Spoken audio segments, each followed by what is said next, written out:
2009년 한국 역사학계가 발칵 뒤집히는 일이 일어납니다. 200년 동안 세상에 나온 적 없던 편지 뭉치가 무더기로 발견된 겁니다. 몇 통이나 나갔을까요? 299통이었습니다. 한두 통이 어쩌다 나온 게 아니에요.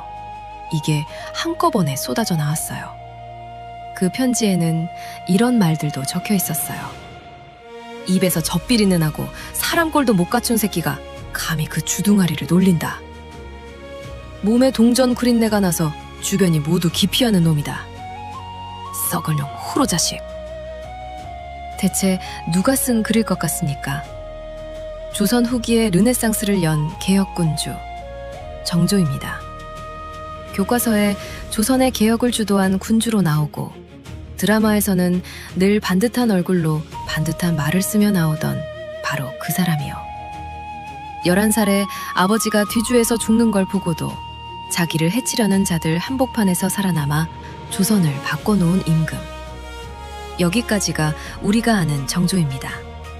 그런데 더 이상한 건 그 편지를 받는 사람이었어요. 평생의 정적입니다. 낮에는 어전에서 감히 임금 앞에 관모를 벗어서 내던지며 소리를 지른 사람이고, 정조가 죽은 뒤에는 그를 독살한 세력의 주범으로 지목되던 사람이에요. 정말 이 편지들이 발견되기 전까지는 모든 한국인이 그렇게 믿고 있었어요. 그런 사람한테 이 임금이 밤마다 편지를 썼던 겁니다. 그것도 신뢰와 애정을 듬뿍 담아서 말이죠. 이 편지 뭉치 하나로 그동안 정설로 굳어져 있던 모든 것들이 한꺼번에 무너져 버렸어요. 그러니 학계가 난리가 날 수밖에요. 우리가 알고 있던 정조의 얼굴이 뒤집힙니다. 200년을 이어온 정조 독살설의 배후가 뒤집힙니다. 그리고 아무도 몰랐던 정조의 정치술이 이 편지에서 적나라하게 드러납니다. 사극에서 보고 영화에서 보던 그 반듯한 임금 말고 진짜 얼굴이 나온 거예요. 그는 지독한 욕쟁이였습니다. 게다가 말도 못하는 골초였고요. 그냥 피우는 정도가 아니에요. 온 백성이 담배를 피우게 해야 한다며 나선 사람이었습니다. 잘난 척으로는 조선에서 당할 사람이 없었습니다. 물론 잘난 것은 맞아요.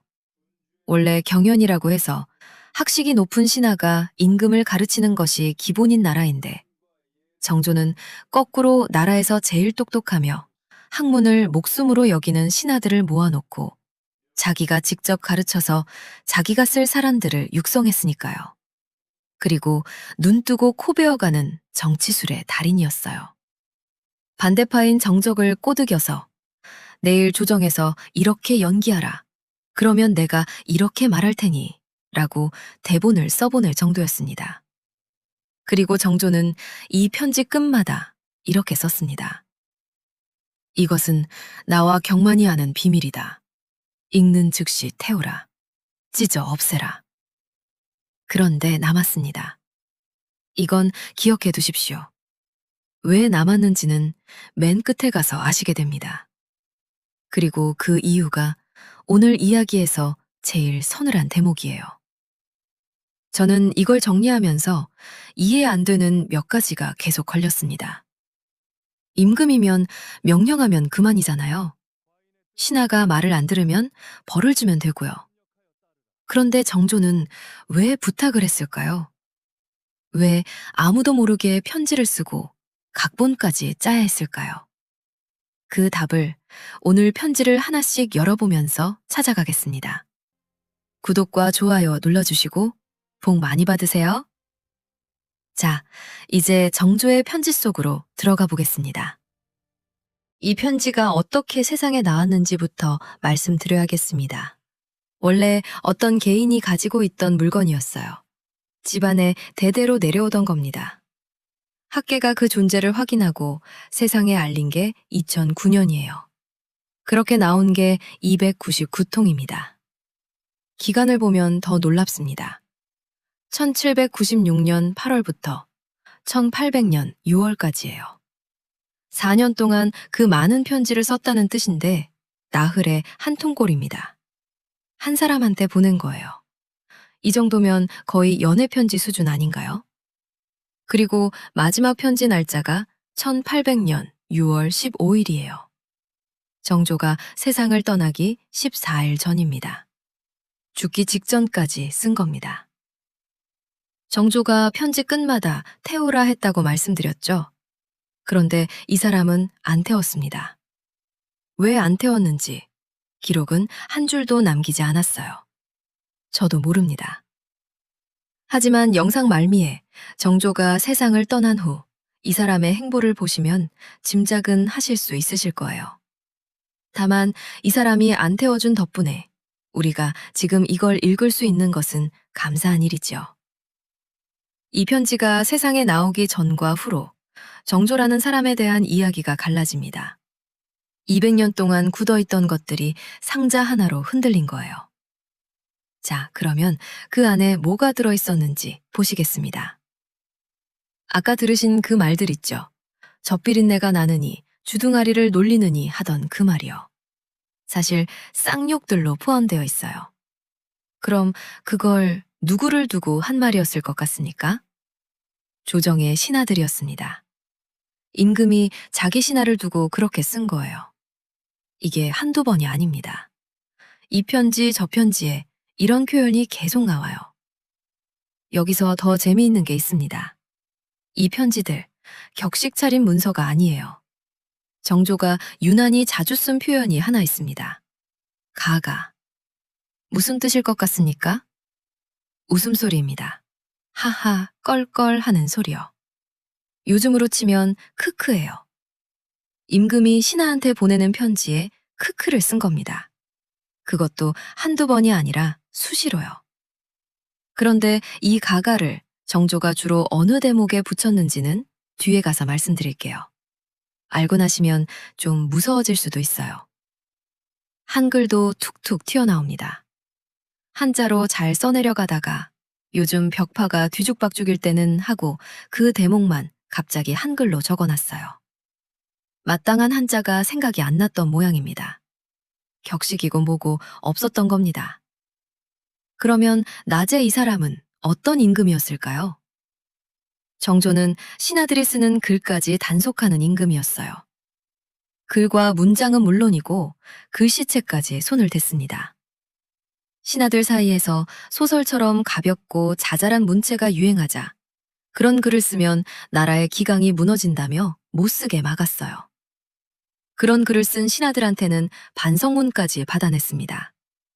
바른 문장 쓰고 바른 글씨를 쓰라고 온 조정을 다잡던 임금이에요. 그런 정조가 밤에는 호로자식이라고 썼습니다. 글씨는 또 어땠는지 아십니까? 이 편지들 처음에는 반듯한 정자로 써내려가다가 화가 나면 그때부터 휘갈겨 쓴 흔적이 그대로 남아있어요. 남한테는 바르게 쓰라고 해놓고 자기는 밤에 그러고 있었던 겁니다. 이 사람 웃기는 데가 하나 더 있어요. 아까 온 백성한테 담배를 피우게 하자고 나선 사람이라고 말씀드렸죠? 그게 빈말이 아니었습니다. 정조는 창덕궁 후원에 담배를 직접 길렀어요. 그러고는 신하들한테 나눠줬습니다. 신하 하나한테는 이런 말도 했어요. 남영초는 사람들에게 유익하오. 밥을 먹을 때에는 그 도움을 받아 음식이 소화되고 변을 볼 때는 악취를 물리쳐주오. 잠이 오지 않을 때 담배를 피우면 잠이 잘 온다오. 이런 말도 남겼습니다. 백방으로 약을 구하여 보았지만 오직 남영초에서만 힘을 얻게 되었다. 담배가 약이라는 거예요. 지독한 골초였습니다. 저는 이 대목을 처음 보고 한동안 미소를 지었어요. 나라님이 이러셔도 되나 싶기도 하고 또 내가 좋아하는 이 임금도 평범한 인간이었구나 하는 생각이 들었거든요. 물론 이 정책은 오래가지 못했습니다. 담배 농사 때문에 곡식 농사가 안 된다는 상소가 빗발쳤거든요. 결국 접어요. 다음은 잘난 척입니다. 이게 어느 정도였는지 보시겠습니다. 정조가 만든 제도 중에 초계 문신제라는 게 있습니다. 과거의 급제에서 이미 벼슬을 받은 젊은 관리들이 대상이에요. 그 중에서도 특별히 뛰어난 자들만 다시 골라냅니다. 그러고는 규장각에 모아놓고 처음부터 다시 가르쳐요. 규장각은 정조가 세운 왕실 도서관인데 실은 자기의 정예 신하들을 키워내는 곳이었습니다. 아까 임금이 직접 가르쳤다고 말씀드렸죠? 그게 어느 정도였느냐 하면요. 정기적으로 시험을 치렀습니다. 문제를 임금이 내고 거둔 답안을 임금이 직접 읽었어요. 지금으로 치면 어떻겠습니까? 대통령이 고시 합격자들을 불러다 놓고 직접 강의를 하고 시험지까지 손수 걷어다 읽는 겁니다. 그럴 실력이 됐다는 뜻이에요. 그러면 1796년에 정조가 이 수재들한테 낸 시험 문제가 뭐였을까요? 기록에 그대로 남아 있습니다. 온갖 식물 가운데 이롭게 쓰이고 사람에게 유익한 물건으로 남영초보다 나은 것이 없다. 어떻게 하면 모든 백성이 남영초를 피우게 할 것인지 대책을 말해보라. 남영초가 담배입니다. 조선에서 제일 똑똑한 젊은이들을 모아놓고 낸 문제가 온 백성한테 담배를 피우게 할 방법을 찾으라는 것이었어요. 그러면 답안은 어땠을 것 같습니까? 이면승이라는 사람이 낸 답안이 남아 있습니다. 담배가 인삼보다 낫고 술보다 낫고 음식보다 낫다고 썼어요. 이로움만 있고 해로움은 없다고요. 임금이 뭘 좋아하는지 아니까 거기 맞춰서 쓴 겁니다. 자기가 좋아하는 걸 시험 문제로 내고 신하들은 거기 맞춰 답을 쓰고요. 그게 정조가 앉아있던 자리였습니다. 자, 여기까지 보시면 이 사람이 어떤 인간인지 대충 그려지실 겁니다. 글도 자기 뜻대로 단속하고 시험도 자기가 내고 사람도 자기가 골라 키웠습니다. 정조는 서 있을 판을 자기 뜻대로 만드는 사람이었어요. 이 편지 뭉치를 정리하다 보면 하나 걸리는 게 있습니다. 담배 시험을 낸 게 1796년입니다. 그리고 이 편지가 시작된 것도 1796년 8월이에요. 같은 해입니다. 왜 하필 그 해였는지 기록에는 답이 없습니다. 저도 찾지 못했어요. 다만 이것만은 분명해요. 그 해에 이 임금은 조선에서 제일 똑똑한 젊은이들 앞에 담배 시험을 내면서 밤에는 정적한테 욕설 편지를 쓰기 시작했습니다. 낮과 밤이 저렇게 달랐던 겁니다. 저는 이 편지를 읽을수록 정조보다 더 궁금해지는 사람이 있었어요. 이걸 받은 사람입니다. 심한지입니다. 제목에서 보셨을 거예요. 이 사람이 어느 편이었는지부터 알아야 뒤의 일들이 이해가 됩니다. 당시 조정을 잡고 있던 세력이 노론입니다. 이 노론이 사도세자 일을 두고 둘로 갈라져요. 한쪽은 세자가 죽은 게 잘된 일이라는 쪽입니다. 이 사람들을 벽파라고 부릅니다. 다른 한쪽은 세자가 억울하다는 쪽이에요. 이 사람들이 시파고요. 정조가 어느 쪽이었겠습니까? 아버지가 억울하게 죽었다고 보는 사람입니다. 벽파하고는 물과 기름이었죠. 그런데 머릿수는 벽파가 훨씬 많았고 힘도 셌습니다. 심한지는 그 벽파의 우두머리였어요. 그것도 강경파 중에 강경파였습니다. 그래서 지난 200년 동안 정조 독살설의 배후로 지목되었던 거예요. 나이도 알아두셔야 합니다. 심한지가 정조보다 22살 위였어요. 정조가 왕이 됐을 때 이 사람은 이미 40대 중후반이었습니다. 이 사람이 어전에서 어땠는지 전형적인 모습을 하나를 기록된 그대로 그려보겠습니다. 임금이 무슨 명을 내립니다. 마음에 안 들면 이 사람은 뜰로 내려가 쓰고 있던 관모를 벗어 집어 던집니다. 죽어도 그 명은 받들 수 없다는 뜻이에요. 신하가 임금 앞에서 관모를 벗는다는 게 무슨 뜻인지 아십니까? 그냥 화가 났다는 표시가 아니에요. 벼슬을 내놓겠습니다. 죽어도 못하겠으니 나를 벌하십시오. 하는 표시예요. 주정에서 신하가 할 수 있는 가장 센 항의입니다. 이런 장면이 한두 번이 아니었습니다. 그런데 이 중 적어도 한 번은 뒤에서 아주 소름 끼치는 사실이 드러납니다. 지금은 이 장면만 눈에 담아두십시오. 전말은 뒤에서 말씀드릴게요. 주정에서 임금 앞에 이러고 있던 사람입니다. 그런데 실상은 그 사람이 밤마다 임금과 남몰래 편지를 주고받고 있었던 거예요. 편지에 뭐라고 썼는지 보시겠습니다. 며칠 소식이 없으면 이런 편지가 갑니다. 나를 잊었는가? 소식이 없어 아쉬웠다. 임금이 신하한테 서운하다고 하는 거예요. 그리고 이런 것도 있습니다. 시킨 대로 다 하고 온 사람한테 다음 편지에서 뭐라고 했는지 아십니까? 갈수록 입조심을 안 하는 생각 없는 늙은이. 시킨 대로 다 했는데 심한지가 도리어 혼이 나는 거예요. 임금이 22살 위인 신하를 두고 늙은이라고 부른 겁니다. 여기서 더 놀라운 사건이 하나 있어요. 심한지의 아들이 과거 시험을 봤는데 떨어졌습니다. 그 소식을 듣고 정조가 편지를 씁니다. 300등 안에만 들면 합격시켜주려고 손을 써뒀는데 그마저 못 들었다며 안타까워하는 내용이었어요. 무슨 뜻인지 아시겠습니까? 임금이 과거 시험에 미리 손을 써뒀다는 뜻입니다. 그 아들이 그마저도 못 붙은 거예요. 저는 이 대목을 한참을 들여다봤습니다. 나라의 인재를 뽑는 시험인데요.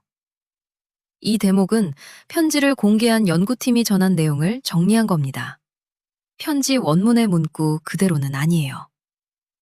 저는 이 편지들을 넘기다가 문득 이런 생각이 들었습니다. 정조는 이런 말을 할 때가 여기밖에 없었겠구나. 여기서 잠깐 짚고 갈 게 있어요.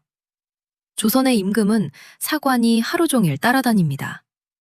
무엇을 하던 무슨 말을 하든 옆에서 다 받아 적어요. 임금이 적지 말라고 하면 적지 말라고 했다 라고 적었어요. 사적인 자리라는 게 없다시피 했습니다. 여러분이라면 어떠셨겠습니까? 하루 종일 누가 받아 적고 있는데 속에 있는 말을 어디다 하시겠어요? 그런데 이 편지에는 서운하다는 말만 있는 게 아니었습니다. 승지 이익모라는 사람이 상소를 하나 올린 적이 있어요. 실록을 펴보면 그 사람이 자기 소신으로 올린 것으로 적혀 있습니다. 신하가 임금께 아뢰었다. 이렇게요. 그런데 편지를 보면 이야기가 달라집니다. 그 상소, 정조가 시켜서 올린 것이었어요. 무슨 뜻인지 아시겠습니까?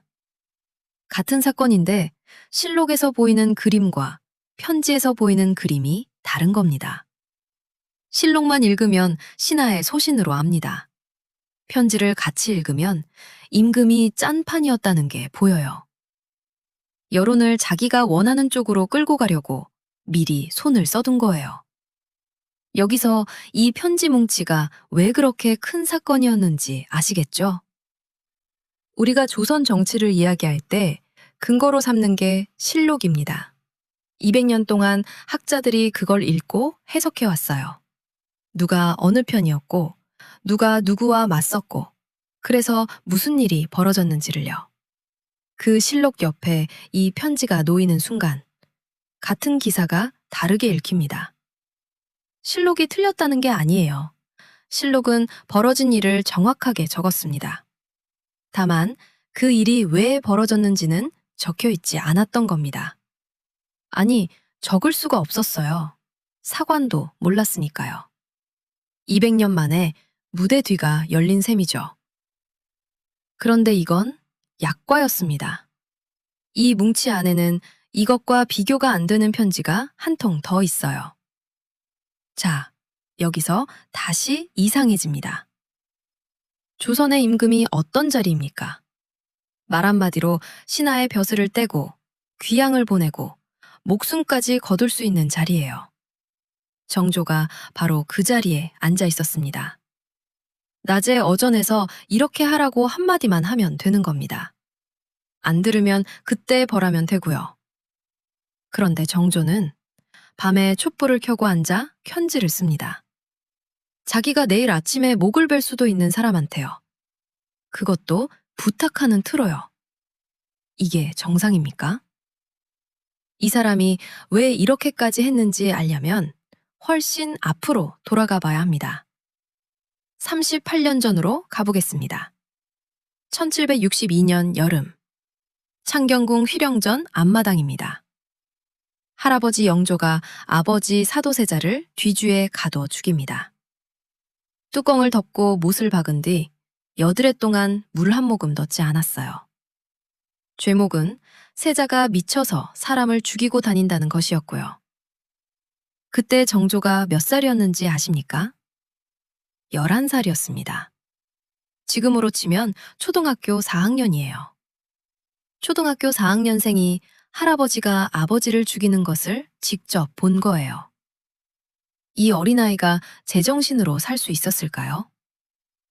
저는 이 대목을 정리하면서 몇 번이나 멈춰서 저희 아이들의 그 시절을 떠올려 보게 되더군요.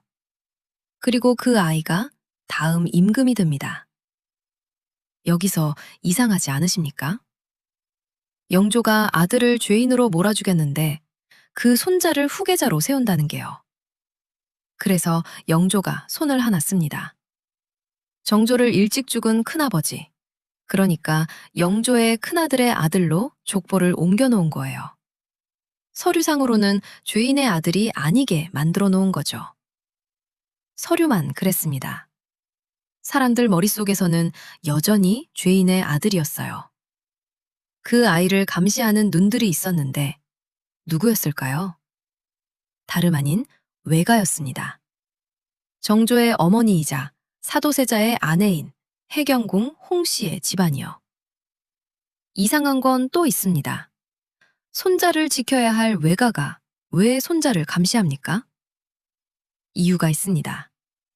사도세자가 죽던 그날 뒤주를 갖다 바친 사람이 정조의 외할아버지 홍봉한 쪽이었어요. 사도세자를 살릴 것이냐, 가문을 지킬 것이냐. 홍씨 집안은 가문을 택했습니다. 세자가 죽던 날 홍공안은 한강에서 낚시를 하고 있었다고 전합니다. 그러니 그 손자가 커서 임금이 되면 어떻게 되겠습니까? 자기 아버지를 죽인 외가를 가만 두겠습니까? 홍씨 집안 입장에서는 정조가 왕이 되는 것 자체가 위협이었던 거예요. 그래서 감시한 겁니다. 그리고 고모도 있었어요. 화완옹주라는 사람인데 이 이름 하나만 들고 가시면 됩니다. 뒤에 가서 아주 중요하게 다시 나옵니다. 당시 좌의정이 홍인한이라는 사람이었어요. 정조의 외가, 그러니까 해경궁 홍씨 집안 사람입니다. 어머니의 작은 아버지뻘이에요. 이 사람도 세자의 죽음에 찬성했던 사람이었습니다. 그런 사람이 대놓고 이런 말을 합니다. 세손은 세 가지를 알 필요가 없습니다. 노론과 소론이 무엇인지 알 필요가 없고, 이조와 병조 판서를 누가 할지 알 필요가 없고, 나란 일에 관해 알 필요가 없습니다. 다음 임금 앞에서 한 말이에요. 이게 말이 됩니까? 말이 됩니다. 실록에 그대로 남아있는 말이에요. 그 시절 어린 세손이 쓴 일기가 남아있습니다. 낮에는 마음을 졸이고 밤에는 방안을 맴돌며 잠을 이루지 못하였다. 죽는 것만 못하다. 그리고 왕이 되고 이듬해였습니다. 한밤중에 임금의 침전 지붕 위로 사람이 올라옵니다. 자객이었어요. 붙잡고 보니 정조가 왕이 되는 것을 막으려던 쪽 사람들이 보낸 것이었습니다. 조선의 임금 침전에 자객이 든 일이 몇 번이나 있었겠습니까? 왕이 되고 나서도 이랬어요. 쓸 사람도 없었습니다. 조정은 아버지를 죽음으로 몬 쪽이 절대다수였고요. 회사에 내 편이 하나도 없는데 그 회사를 고쳐야 한다고 생각해 보십시오. 그런 자리에서 왕이 됩니다. 1776년 25살이었어요. 즉위하던 날 이야기를 해야겠네요. 조선에서는 왕이 자리에 오르면 첫 담화를 냅니다. 유음이라고 하는데 지금으로 치면 취임사예요. 그 자리에서 정조가 뱉은 첫 마디가 이겁니다. 나는 사도세자의 아들이다. 정조가 즉위하자마자 이 말부터 한 겁니다. 조정이 얼어붙어 버립니다. 당연하죠. 아버지를 죽음으로 몬 자들이 그 자리에 그대로 앉아 있었으니까요. 내일부터 피바람이 분다고 다들 믿었습니다. 실제로 정조가 움직입니다. 그 홍인하늘, 그리고 정조의 고모인 화와농주의 양아들 정호겸을 처벌해요. 자기를 직접 감시하던 세력부터 정리한 겁니다. 다들 이제 시작이구나 싶었을 겁니다. 본격적인 피바람이 몰아치겠구나 하고요. 그런데 정조가 거기서 멈춥니다. 왜 멈췄을까요? 복수하고 싶은 마음이야 왜 없었겠습니까? 아버지를 죽인 자들이고 자기를 14년 동안 감시한 자들입니다. 여기서 계속 쳐내면 어떻게 될까요? 조정이 정치를 하는 곳이 아니라 서로 죽이고 또 죽지 않으려고 서로에 대해 반대만 하는 곳이 되어버립니다. 누가 옳은 말을 하느냐가 아니라 누가 살아남느냐로 싸우는 곳이 되는 거예요. 그러면 나라 일이 되겠습니까? 저는 이 대목을 이렇게 읽었습니다. 물론 실록에 이렇게 적혀 있는 건 아니에요. 다만 그 뒤에 벌어진 일들을 보면 정조의 속마음이 대략 이랬을 거라고 짐작해 봅니다. 너희들도 살려고 그런 거 나도 안다. 처단하지 않겠다. 그 대신 그 학식과 능력, 나를 없애거나 제 목숨 지키는 데 쓰지 말고 나라와 백성의 일을 하는 데 써라. 그래서 그 자리에서 3가지를 약속합니다. 첫째, 더 이상은 아버지 일로 정치 보복을 하지 않겠다. 둘째, 아버지를 왕으로 높이지 않겠다. 그리고 셋째째, 이건 자기 편한테 한 말입니다. 사도세자의 억울함을 풀어달라는 상소를 올리지 말라. 올리는 자는 반드시 처벌하겠다. 세 번째가 놀랍지 않습니까? 적한테만 한 말이 아니에요. 자기를 밀어준 사람들한테까지 못을 박은 겁니다. 여러분이라면 어떠셨겠습니까? 평생 억울했던 일을 이제 풀 수 있는 자리에 올랐는데 그 얘기를 꺼내는 사람을 벌하겠다고 먼저 말하는 셈이에요. 그런데 사흘 만에 시험이 옵니다. 유능을 낸 지 사흘 만에 상소가 하나 올라와요. 사도세자의 억울함을 풀어달라는 내용이었습니다. 정조가 올리지 말라고 한 바로 그 상소입니다. 그리고 올린 쪽이 누구였느냐? 정조 편이었어요. 왕의 속마음을 떠본 겁니다. 말은 저렇게 했지만 진짜로 참을 건가? 사실은 우리가 나서주기를 바라는 것 아닌가 하고요. 정조가 어떻게 했을 것 같습니까? 그 상소를 주도한 자들을 잡아다 목을 베어버립니다. 전하기로는 7이었다고 해요. 말로 하지 않았습니다. 행동으로 했어요. 그 뒤로 사도세자의 억울함이라는 말이 나오면 그대로 처벌했고요. 저는 여기서 이 사람이 무섭다고 느꼈습니다. 자기 편을 벤 겁니다. 아버지의 억울함을 풀어주자고 나선 사람들을요. 이게 언행일치입니다. 한 말을 행동으로 지킨 거예요. 이 언행일치를 반대편에 앉은 사람들이 17년 동안 지켜봤습니다. 그게 나중에 어떤 일을 하는지 지금부터 보시겠습니다. 1793년입니다. 정조가 채제공이라는 사람을 영의정에 앉힙니다. 이 사람이 누구냐면요. 사도세자가 세자였을 때 그를 가르치던 스승이었습니다. 그리고 영조가 세자를 폐하려 할 때 영조 앞에서 그 문절을 붙들고 못하십니다 하고 막아섰던 사람이에요. 목숨을 걸고 막았습니다. 정조 입장에서 어떤 사람이겠습니까? 아버지를 살리려 했던 유일한 사람입니다. 그런데 이 사람, 남인이었습니다. 앞에서 노론이 조정을 잡고 있었다고 말씀드렸죠?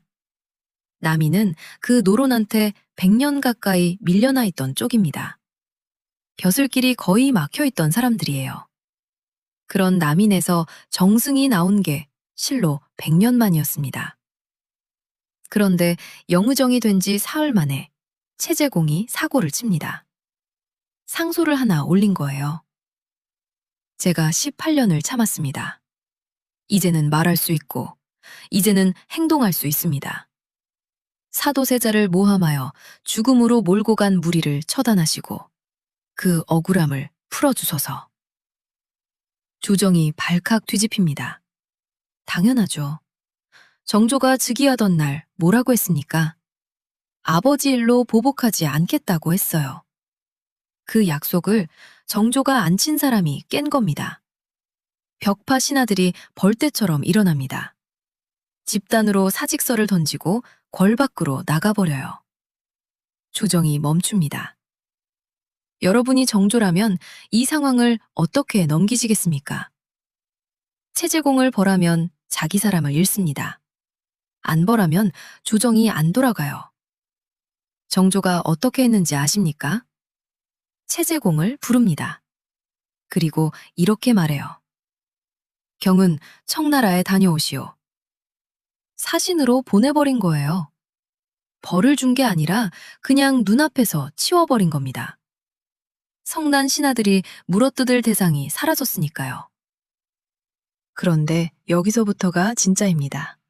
채제공을 보내놓고 정조가 벽파 신하들을 불러 모읍니다.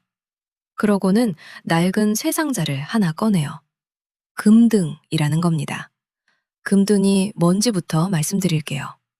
후세에 전하라고 쇠상자에 넣어 봉해둔 비밀 문서를 말합니다. 지금으로 치면 유언장을 금고에 넣어둔 것쯤 되겠네요. 그 안에 뭐가 들어있었느냐? 영조가 직접 남긴 글이었습니다. 자기 손으로 아들을 뒤주에 가둬 죽이고 나서 밤마다 후회하며 피눈물을 흘렸다는 내용이었어요. 그 아이가 나쁜 마음을 먹은 게 아니라 병이 들어 그런 것인데 아비가 되어 아들을 죽였다고요. 영조가 그 글을 누구한테 맡겼다고 했겠습니까? 채제공이었습니다. 정조가 말합니다. 채제공이 상소를 올린 것은 이 글을 보았기 때문이지 사사로운 당파 싸움으로 정적을 없애려 한 것이 아니다. 그러니 이 일로 더 왈가왈부하지 말라. 벽파 신하들이 할 말을 잃습니다. 여기서 반드시 짚고 갈 게 있어요. 이 금등을 두고는 지금도 말이 많습니다. 필체가 영조의 것이 아니라는 지적부터 여러 설이 있어요. 정조가 만든 것 아니냐는 주장도 있고 진짜라는 주장도 있습니다. 저도 이게 진짜였는지는 모릅니다. 그런데 말입니다. 진짜든 가짜든 그날 그 자리에 있던 사람들은 결국 물러섰어요. 한 달을 궁리한 끝에 벽파가 물러갑니다. 그리고 그 일은 그대로 넘어가요. 왜 물러섰을까요? 물어뜯을 대상이 사라졌기 때문이기도 합니다. 정조가 채제공을 청나라로 보내버렸으니까요. 그것만은 아니에요. 이 사람들은 죽음을 두려워하는 사람들이 아니었습니다. 왕 앞에서 관모를 벗어던지던 자들이에요. 그런 사람들이 물러선 이유는 따로 있습니다. 17년이었습니다. 이 사람들이 정조를 17년 동안 지켜봤어요. 학문은 조정의 그 누구도 따라갈 수 없었고 검소하기로는 할아버지 영조보다 더했고 무엇보다 한말을 지켰습니다. 그런 임금이 여기까지 나올 때는 무슨 뜻이 있겠거니 한 거예요. 초지일관이 먼저 있었기 때문에 이런 수가 통했습니다. 믿을 수 없는 임금이 쇠상자를 꺼냈다면 그날로 끝장이 났겠죠. 시간을 조금 당겨 1799년으로 가겠습니다. 정조가 명을 하나 내려요. 화환 옹주를 풀어주라는 것이었습니다. 앞에서 들고 가시라고 한 그 이름, 그 고모입니다. 세손 시절 정조를 감시하던 사람이요. 정조가 왕이 된 뒤 그 죄를 물어 가둬두었는데 이제 와서 풀어주라는 거예요. 신하들이 가만히 있겠습니까? 전하를 그렇게 괴롭힌 자를 어찌 풀어주십니까? 상소가 일제히 올라옵니다. 정조는 단호하게 거부하고요. 그렇게 며칠이 지나갑니다. 임금이 물러설 수도 없고 그렇다고 밀어붙일 수도 없는 판이 된 겁니다. 그날 밤 편지 한 통이 심한지의 집으로 갑니다. 일전의 처분에 대해서는 알아들을 만큼 이야기하였고 의리가 지극히 엄중하다. 경의 경우에는 김종수가 죽은 뒤로는 경이 주인의 자리를 양보해서는 안 된다. 일이 명의록의 의리와 관련되니 차라리 지나칠지언정 미치지 못해서는 안 된다. 내일 신하들을 소견할 것인데 반열에서 나와서 강력히 아뢰고 즉시 뜰로 내려가 관을 벗고 견책을 청하라. 여기 명의록이라는 말이 나오는데 정조가 즉위할 때 자기를 해치려 한 자들의 죄를 정리해서 펴낸 책입니다. 그 의리를 지키라는 뜻이에요. 그런데 이 편지 자세히 보시면 이상합니다. 대본입니다. 내일 언제 나오고 어디로 내려가고 무엇을 벗어던질지까지 다 적혀 있어요. 그리고 앞에서 말씀드렸죠? 관모를 벗는다는 게 그냥 화났다는 표시가 아니라고요. 벼슬을 내놓겠습니다. 저를 벌하십시오. 하는 뜻입니다. 그러니까 임금이 시킨 건 내 앞에서 사직하는 신용을 하라는 거예요. 반대하는 척만 하라는 게 아니라 목을 내놓는 신용까지 각본에 들어있었던 겁니다. 다음 날 심한지가 정말 그렇게 했을까요? 실록을 펴보겠습니다. 정조실록 23년 3월 7일. 기사 제목이 이렇습니다. 정처 석방 문제로 신하들과 차대하다. 정처가 바로 화완 옹주입니다. 그 기사에 심한지의 말이 이렇게 적혀 있어요. 신이 무슨 면목으로 정승의 자리를 차지하고 앉아있을 수 있겠습니까? 나라의 은덕을 두터이 입었는데 어찌 감히 물러가기를 구하는 마음을 먹겠습니까? 그러나 정성이 부족하여 성상의 마음을 돌리지 못하였으니 의당 물러가서 처벌 내리기만을 기다리겠습니다. 그러고는 이렇게 적혀 있습니다. 섬돌 아래에 엎드려 관모를 벗어던졌다. 편지에 적힌 그대로입니다. 뜰로 내려가서 관을 벗으라고 했고 실록에도 그대로 적혀 있어요. 그런데 이 기사에는 정조의 말이 한 줄 더 있습니다. 더구나 오늘 하교한 것을 듣고 이런 행동을 하였으니 이는 내가 이 대신에게 알고 있던 바가 아니다. 읽으셨습니까? 자기가 시켜놓고 나는 이 사람이 이럴 줄은 몰랐다고 한 겁니다. 그것도 사관이 옆에서 다 받아 적고 있는 자리에서요. 저는 이 문장을 보고 등골이 서늘했습니다. 기억하십니까? 앞에서 보여드렸던 그 장면. 이 사람이 뜰로 내려가 관모를 벗어던지던 모습이요. 그게 그냥 성깔이 아니었습니다. 적어도 이날은 편지로 미리 짜놓은 연기였어요. 그것도 온 조정이 상대편이라고 믿는 정적들 간의 합작품이었던 거예요. 그리고 이게 처음도 아니었습니다. 1년 전인 1798년 정월에도 심한지한테 사직상소를 올리라고 명하는 편지가 이미 있었습니다. 이 편지 정치, 한 번 써먹고 만 게 아니라 정조가 계속 써먹은 방법이었던 겁니다. 앞에서 이익모 상소 이야기를 했지요. 그건 약과였습니다. 그리고 하나 더 있습니다. 앞에서 정조가 편지에 자주 쓴 가가 이야기를 했지요. 웃음소리요. 그 크크를 정조가 언제 썼는지 아십니까?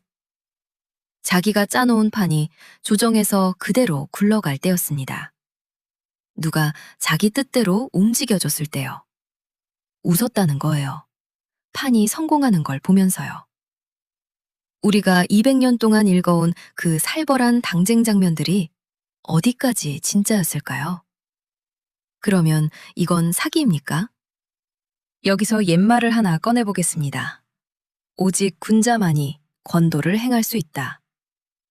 권도가 뭐냐면요. 원칙대로 곧게 가는 길을 상도라고 하고 그 원칙을 지키기 위해 형편에 맞춰 돌아가는 길을 권도라고 합니다. 그러니까 같은 행동이라도 누가 하느냐에 따라 달라진다는 뜻이에요. 이기심에서 나오면 그것을 권모 술수라고 하고 이타심에서 나오면 권도라고 합니다. 이 기준을 머릿속에 하나 넣어두고 나머지를 들어주십시오. 판단은 맨 끝에서 여러분이 하시면 됩니다. 그런데 그 답을 하기 전에 이렇게까지 해서 얻은 게 뭐였는지부터 보셔야 합니다. 반대파가 주정의 절대 다수인 상황에서 이 임금이 실제로 뭘 해냈는지 하나씩 짚어보겠습니다. 먼저 앞에서 말씀드린 초계 문신제, 담배 시험을 냈던 그 자리에서 정약용이 나왔습니다. 그리고 규장각에는 서얼 출신들을 앉혔어요. 이덕무, 유득공, 박제가. 여기서 잠깐 짚자면 서얼은 양반의 자식인데 어머니가 첩인경우를 말합니다. 조선에서는 아무리 똑똑해도 법으로 벼슬길이 막혀있던 사람들이에요. 그 사람들을 임금의 서재에 앉힌 겁니다. 큰 상인들이 쥐고 있던 독점권도 깨고 자기 군대를 만들고 아버지 무덤을 옮겨 그 옆에 새 도시까지 짓습니다. 그게 수원 화성이고요. 그 독점권이 누구 돈줄이었는지 아십니까? 노론이었습니다. 노론이 앉아있는 조정에서 노론의 돈줄을 끊는 법을 통과시킨 거예요. 이 중에 노론이 반길 만한 게 하나라도 있습니까? 하나도 없습니다. 그런데 그것들을 다 해냈어요. 이게 어디까지 갔느냐 하면요. 편지를 보면 벽파의 우두머리인 심한지가 사도세자를 높이는 일에 동의한다는 뜻을 밝힙니다. 그 일을 자기들 벽파가 앞장서서 하겠다는 말까지 해요. 생각해 보십시오. 사도세자가 죽은 게 잘된 일이라던 쪽입니다. 그쪽 대장이 사도세자를 높이겠다고 나선 거예요. 정조가 평생 못 풀던 숙제였습니다. 여기까지 보고서야 앞에 욕설 편지가 다르게 읽혔습니다. 그건 성질 부린 게 아니라 일하는 중이었던 겁니다. 이쯤에서 처음 질문으로 돌아가 보겠습니다. 임금이면 명하면 그만인데 정조는 왜 부탁을 하고 각본까지 짰을까요? 여러분, 회사에서 반대파 대장을 눌러서 이겨본 적 있으십니까? 이기고 나면 그 사람 힘이 빠집니다. 그러면 그 뒤로는 그 사람을 통해서 뭘 할 수가 없어요. 말발이 안 서니까요. 정조는 그걸 알았던 거예요. 정조는 심한지를 이기려고 한 게 아니었어요. 쓰려고 했습니다. 쓰려면 조건이 하나 있습니다. 그 사람이 자기 진영에서 힘이 있어야 해요. 여기서 생각해 보십시오. 심한지가 어전에서 임금 말을 순순히 따르는 모습을 보이면 어떻게 되겠습니까? 벽파 사람들이 뭐라고 하겠어요? 저 양반 이제 임금 편이 됐구나. 우리 대장이 아니구나. 그 순간 심한지의 입지가 무너집니다. 입지가 무너지면 정조는 그를 못 씁니다. 격파를 움직일 수 있는 통로가 사라지는 거예요. 그래서 싸우는 모습을 만들어준 거예요. 못 믿으시겠으면 아까 그 각본 편지를 다시 보십시오. 내일 뜰로 내려가 관을 벗으라는 지시가 나오기 바로 앞에 이런 문장이 있었습니다. 김종수가 죽은 뒤로는 경이 주인의 자리를 양보해서는 안 된다. 읽으셨습니까? 김종수는 벽파의 앞세대 우두머리입니다. 그 사람이 죽었으니 이제 자네가 벽파의 주인 자리를 지키라는 거예요. 임금이 자기 반대파의 대장 자리를 챙기고 있는 거예요. 이 문장을 다시 읽고 나니 앞의 각본이 전혀 다른 것이 됩니다. 속이려고 짠 게 아니라 저 사람을 살려두려고 짠 거였구나. 그러면 심한지는 왜 응했을까요? 이 사람도 조선의 신하이고 유학자입니다. 임금이 나라와 백성을 위한다는 명분으로 옳은 말을 하는데 유학자가 무슨 근거로 반대하겠습니까? 반대할 명분이 없어요. 그래서 이건 한쪽이 다른 쪽을 속인 게 아니었습니다. 명분은 나누고 성과도 나눈 겁니다. 임금은 개혁을 얻고 심한지는 진영의 대장 자리를 지키고요. 이걸 두고 누군가는 짜고 친 고스톱이라 부를 수도 있습니다. 틀린 말은 아니에요. 그런데 판이 있으면 판돈이 있는 법이죠. 이 판의 판돈이 뭐였습니까? 조선이었습니다. 정치 하나 잘못되면 백성이 굶고 개혁 하나 무산되면 나라가 뒤로 갑니다. 그 정도 판돈이 걸린 자리였다는 뜻이에요. 그리고 1800년 6월, 이 판을 짜던 임금에게 시간이 얼마 남지 않았다는 게 드러납니다. 죽기 2달 전에 쓴 편지가 있어요. 나는 갑자기 눈곱이 불어나고 머리가 부어오르며 목과 폐가 메마르네. 그 고통을 어찌 형언하겠는가. 그리고 6월에 쓴 편지에는 이렇게 적혀 있습니다. 뱃속에 화기가 올라가기만 하고 내려가지를 않는다. 찬물과 얼음장판에 기댔으나 뒤척이는 고생이 극심하다. 이걸 누구한테 썼겠습니까? 심환지입니다. 왕조시대의 임금의 병세는 극비입니다. 임금이 아프다는 소문이 돌면 조정이 흔들리고 그 틈을 노리는 자들이 생기니까요. 아무한테나 할 수 있는 말이 아니었어요. 그런데 조선에서 가장 높은 자리에 앉은 정조가 아프다는 말을 할 때가 여기밖에 없었어요. 이 편지 날짜가 1800년 6월 15일이에요. 그리고 10사흘 뒤인 6월 28일, 창경궁 영춘원에서 숨을 거둡니다. 정조가 죽자 곧바로 소문이 돕니다. 임금이 독살당했다는 겁니다. 이 이야기가 어디서 나왔는지 아십니까? 정약용이 쓴 글에 전해 들은 이야기로 적혀 있어요. 정약용은 정조의 최측근이자 정조가 가장 아낀 신하로 알려져 있다는 점을 감안하고 보시면 정조의 용의주도함에 정말 소름이 돋으실 거예요. 정약용조차 이렇게 생각했어요. 주범은 좌의정 심한지, 공범은 임금을 치료하던 어의 시민이라는 겁니다. 그리고 그 어의가 심한지의 친척이라는 말까지 같이 돌았습니다. 독살설의 뼈대가 되는 건 연훈방이라는 처방이에요. 수은을 태워서 그 연기를 쬐게 하는 치료법인데 정조가 죽기 직전에 이 처방을 받았거든요. 그런데 어찰이 나오면서 이야기가 달라집니다. 죽기 직전까지 정조는 자기 병세와 약을 다름 아닌 그 심한지와 의논하고 있었어요. 자기를 죽이려는 사람한테 병과 처방약 이야기를 하겠습니까? 반박이 몇 개 더 있습니다. 먼저 그 어의 시민은 심한지와 성만 같을 뿐 일가친척이 아니라는 반론이 있어요. 내 의원을 총괄하던 자리도 심한지가 아니었습니다. 우의정 이시수였어요. 이 사람은 정조가 죽은 뒤 정순왕후의 수령청정을 반대한 시파입니다. 독사를 꾸미려면 이 사람부터 치웠어야 하지 않겠습니까? 또 연훈방은 처음에 효과가 있었습니다. 그래서 정조 본인이 계속 쓰자고 했어요. 정조의 어찰을 판독한 안대회 교수는 이렇게 말했습니다. 편지로 볼 때 정조의 사인은 병에 의한 자연사로 보는 것이 타당하다고요. 여기서 하나만 짚고 가겠습니다. 이걸로 독살설이 끝났다고 말하기는 성급합니다. 병세를 호소한 기록은 실록에도 있어서 심한지만 알던 게 아니고 정조가 일부러 병을 부풀려 적었을 가능성을 보는 연구자도 있어요. 저도 딱 잘라 말하지는 못하겠습니다. 다만 한 가지는 분명해졌어요. 심한지는 정조가 답없는 정적으로만 여기던 사람이 아니었다는 것. 정조가 죽자 심한지는 영의정이 됐습니다. 정순왕후가 수렴청정을 시작하고 벽파가 조정을 잡았어요. 그러다 1802년 심한지가 정조의 군대를 없애자고 나섭니다.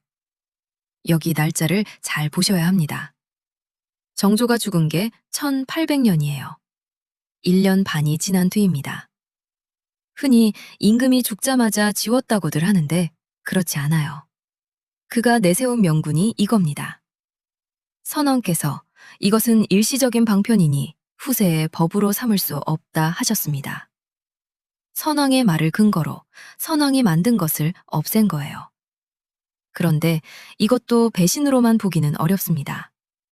그 군대가 너무 커져서 나라 살림이 감당이 안 됐고 정조 편이던 정약용조차 그 패단을 지적했거든요. 어느 쪽이 진심이었는지는 지금도 갈립니다. 다만 이런 생각은 듭니다. 명분을 나눠 갔던 상대가 사라지면 그 명분도 같이 사라진다는 것. 심한지도 그 해에 죽고요. 이제 맨 처음에 기억해 두시라고 한 걸 꺼낼 차례네요. 정조는 칸지마다 태우라고 했는데 이 편지들이 왜 남았을까요? 심한지가 안 태웠습니다. 그런데 그냥 안 태운 게 아니에요. 받은 날짜와 시간, 심지어 어디서 받았는지까지 봉투에 적어두었습니다. 그러고는 6첩으로 묶어서 집안 깊숙이 보관했어요. 아까워서 남긴 게 아닙니다. 정리해서 남긴 겁니다. 훗날을 대비한 보험이었다는 해석이 유력해요. 언제 어떻게 몰릴지 모르니 임금과 나눈 이야기를 증거로 남겨둔 거죠. 그런데 여기서 역사가 묘한 장난을 칩니다. 그 불충이 200년 뒤에 자기가 임금을 죽이지 않았다는 것을 증명하는 유일한 증거가 됐어요. 태우라는 명을 어긴 덕분에 독살범이라는 누명을 벗었습니다. 정리해 보겠습니다. 앞에서 기준을 하나 말씀드렸죠? 이기심에서 나오면 권모술수고 이타심에서 나오면 권도라고요. 체제공을 감싼 게 침에서였습니까? 체제공이 사라지면 계획이 무너지고 계획이 무너지면 백성이 다칩니다. 심한지의 자리를 지켜준 게 좋아서였습니까? 그 사람이 힘이 있어야 나라 일이 굴러갔기 때문입니다. 그러니까 이건 속임수를 위한 속임수가 아니었어요. 원칙을 지키려고 방법을 타협한 겁니다. 여기까지가 오늘 저희가 읽어낸 이야기입니다. 마치기 전에 어디까지가 기록이고 어디부터가 제 해석인지 짧게 정리하고 가겠습니다. 편지 원문과 실록으로 확인되는 것은 이렇습니다. 욕설과 한글 표현, 각본을 지시한 편지와 다음날 실록 기사가 일치한다는 것, 병세를 정적과 의논했다는 것, 그리고 정조의 군대가 없어진 것이 1800년이 아니라 1802년이라는 것. 해석이 갈리는 것도 있습니다. 금등이 진짜인지 아닌지, 독살설이 완전히 끝났는지, 그리고 심한지가 편지를 남긴 이유가 정말 보험이었는지, 이건 아직 아무도 모릅니다. 오늘 제가 말씀드린 것도 그중 하나의 해석일 뿐이에요. 정리는 여기까지 하고 마지막으로 이 장면 하나만 보여드리고 싶습니다. 정조가 그렇게 태우라고 했던 그 편지들이 지금 어디 있는지 아십니까? 나라가 지키고 있습니다. 국가가 지정한 보물이에요. 200년 전 어느 밤에 촛불 앞에 앉아 정적한테 욕을 써내려가던 그 종이가 지금은 나라의 보물이 된 겁니다. 오직 군자만이 권도를 행할 수 있다고 했습니다. 여러분이 보시기에 이것은 권도였습니까? 아니면 권모술수였습니까? 댓글에 한마디만 남겨주십시오. 무슨 말을 써야 할지 모르시겠으면 이것만 써주셔도 좋습니다. 권도였다. 아니면 속임수였다. 이 한마디면 충분합니다. 정조와 세손 시절의 이산에게 한 말씀 남겨주셔도 좋고요. 오늘 이야기가 작으나마 작은 울림으로 남으셨다면 구독과 좋아요 부탁드립니다. 다음 이야기에서 다시 뵙겠습니다. 거침없는 한국사였습니다. 감사합니다.